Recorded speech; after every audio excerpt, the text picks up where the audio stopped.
Boom, boom. Hello and welcome into the Knicks-Verse. My name is George, and I'm joined today by my good friends Quis and Foxy. What's up, guys? Happy New Year! Happy New Year! Happy New Year back at you. Salute to you, salute to the chat, salute to Keys, salute to SV Nation, salute to the Knicks-Verse family. Whew. Whew, that's a mouthful. You ain't kidding. Yeah. Man, got it out. All right, well, here we go. Basically threw up anyone I had silhouetted from my thumbnails in like a 5-minute window as I was eating my Whopper right before this thing started. I mean, you started talking about whether Fournier should continue starting or not. We were talking about whether Thibs is being forced to have him start. I actually think I think he has been. It's been a soft force, a soft encouragement. Keep him in a lineup. We signed him for some big money. He has a history of delivering eventually offensively. Let's see over time if he can finally become the player that we thought we were signing. And if you bench him, we may never really get to that point. It may demoralize him. We may lose his commitment, and we need this guy. We've got him signed for 3 years and a fourth as an option. So it's worth it for us to just keep riding the Fournier train until it finally proves one way or the other whether he should continue starting or not. I think there has been some kind of discussion of that. Maybe not as oblique as that, but I feel like there has been, because there really is no other justification for continuing to start him at this point.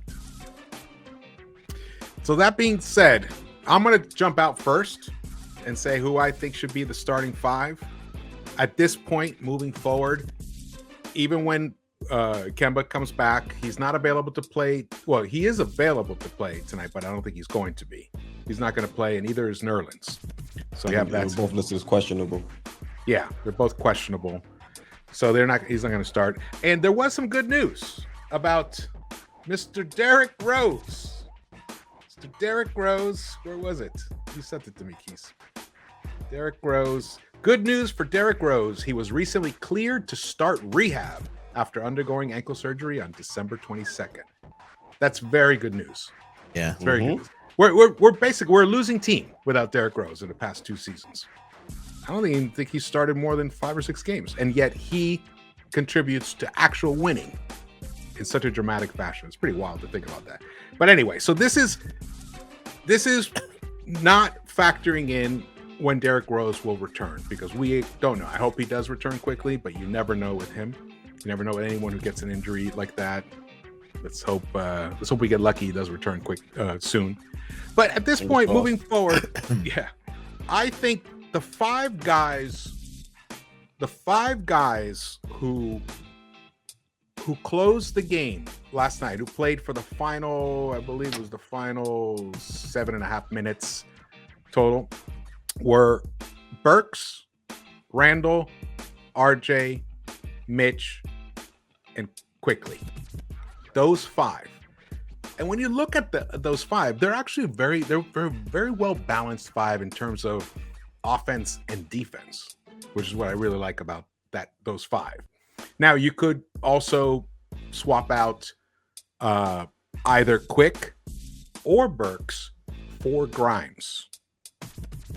Either one of those two, you could do that in terms of what would be your most balanced starting 5. Now, I would like to see those guys. How about you guys? How about I'm going to start with Foxy this time. Yeah, I've brought this. I definitely would go with Deuce, Grimes, RJ, Randall, Mitch, with my mentality being, we had Peyton last year. I think Deuce can play as much as that, and Deuce comes down the court and kicks it into Randall, and there goes the offensive set. Everything reacts off that, whether kickouts or him doing his thing. So I'd feel comfortable. I'm souring on IQ. His defense has gotten better, but I still don't think it's at the level of Deuce. and he's not hitting his shots. He's shooting terrible. He's shooting 33.5% from three. He's shooting 38% field goal percentage. And just him, how many times do you see him do that pivot where he picks up his dribble and he does like an ice skater pivot, looking to find somebody? You'd think that he already have it in his head, because you already see that a couple of plays with Deuce, kept his dribble, came around. He had a beautiful little pass, but I don't think that'll happen. So I think yours is probably more realistic because he's a favorite of Thibs, of IQ starting. That's the other, I was trying to be a little realistic too. No, you're right. You're right. I definitely would love to see a Deuce start. Definitely would like to see that, but I don't know. It seemed like he wouldn't even. He pulled him after 5 minutes in that second start. Mm-hmm. But I also don't think. I think it. I use the term chi. I think Burks. It impacts his energy when he plays point guard. It's not where he wants, man.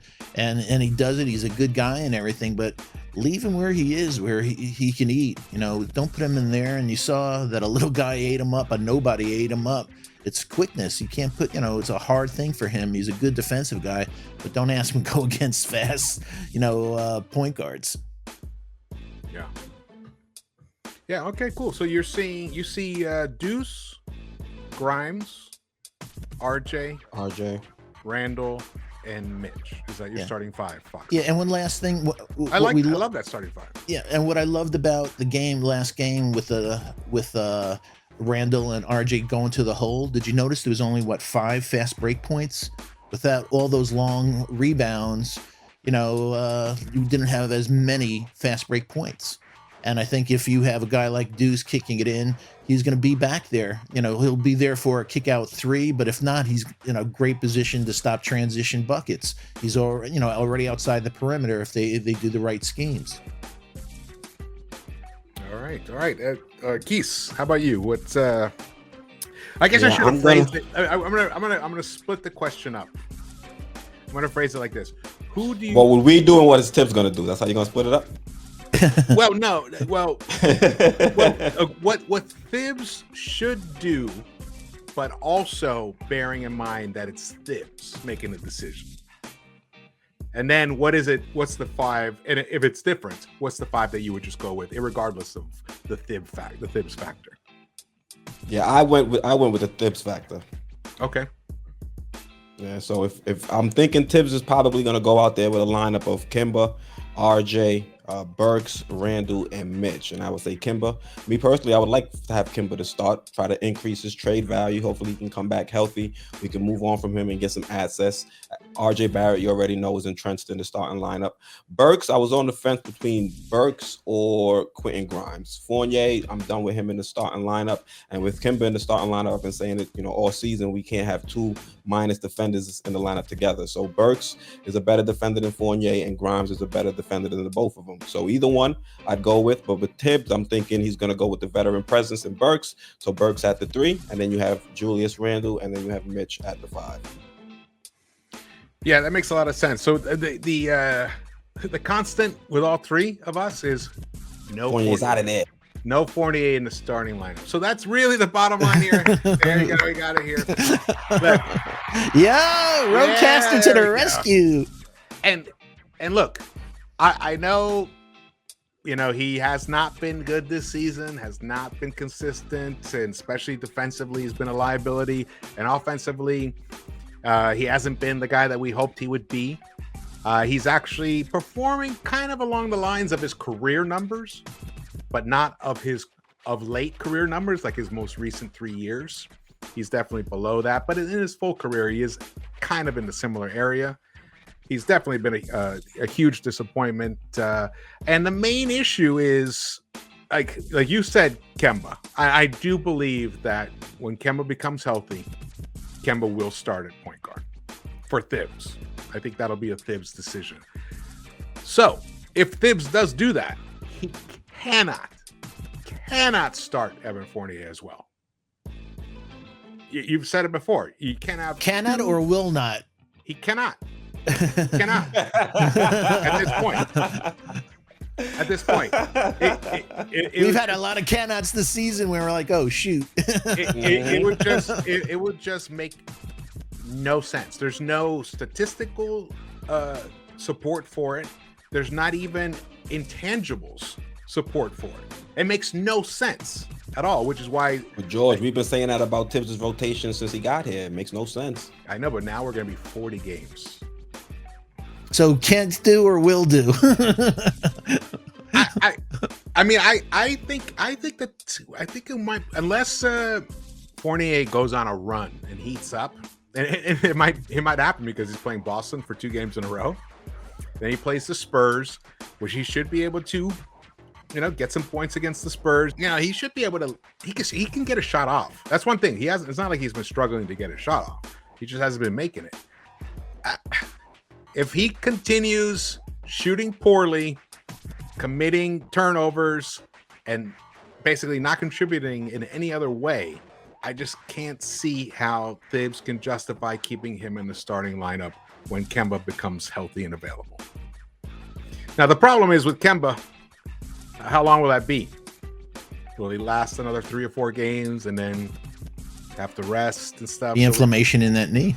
Yeah. Yeah, you didn't like that report. Something didn't feel right. We still don't know what didn't feel right. There weren't any reports that kind of clarified what the injury was. They just said it's a sore knee. Zero. Yeah, We don't even bone know. on bone. There was nothing in there, so that's what And we don't even know if it was they did an MRI. They just said the tests. So, But you would It had- assume they did an MRI. It had to, yeah, there they had didn't to be say. an MRI. They didn't say. I mean, it seemed like we can't trust anything. If they don't say it, we can't even assume. But you would think they did. But yeah, I mean, that's the so the worst part will be it'll be like Kemba, Fournier, and then when Nerlens becomes available, he'll put Nerlens in, and then we'll be back to where we were. He better not start Nerlens. Here comes step 5. Content creators are gonna have to start hosting meetings or something. If the players won't do it, we will. Oh man, you never know, man. But I think it just doesn't. Okay, so you have Burks in the lineup because, he gives you offense and he gives you defense and he gives you nice size. He's switchable. He does get burned by the really small, speedy guards, but almost all larger guards do get burned by the small, speedy guards.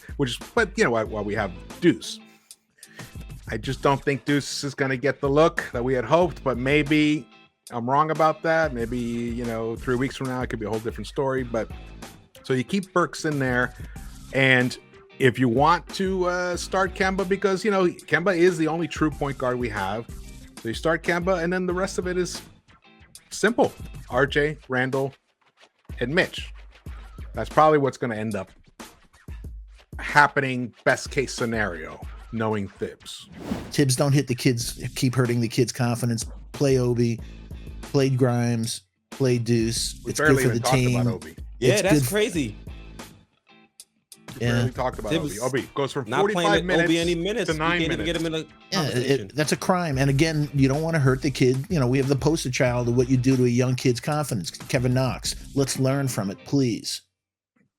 Yeah. I think Knox had farther to fall. He was the starting small forward for the Knicks, and then And in 1 year, though, all of a sudden he's not. So that's what I'm saying. You can't be doing stuff like that unless it's really, really justified. No. They're kids. It's a process, man. it really is. It's confidence. It's feeling good about yourself, feeling that you're contributing in a good way. When your minutes are jerked around like that, it definitely can be demoralizing. I hope Obi can keep his confidence up through this period. Let's put it this way. If Julius keeps Obi off the court because he keeps playing the way he did the other night, that's a good thing for the team in the short term. Short term. I was going to say short term, but you don't want in him the short playing term. right off of COVID, playing 40 minutes or stuff like that, man. Yeah, but in the long term, it's not. So that's what we keep talking about here is when we say play the kids, we're not just talking about because we just want to see the kids. We're talking about because we want to develop them. And also, they're great defense. Yeah, and right. And the energy they bring. There you go. Look at all those reasons. Look at all those reasons. Keys. All right, guys. Thanks so much, Foxy, Quis, for joining me here once again. It was a great show. Thank you, Michael West. And I will see you guys around the Knicks-Verse. Yeah.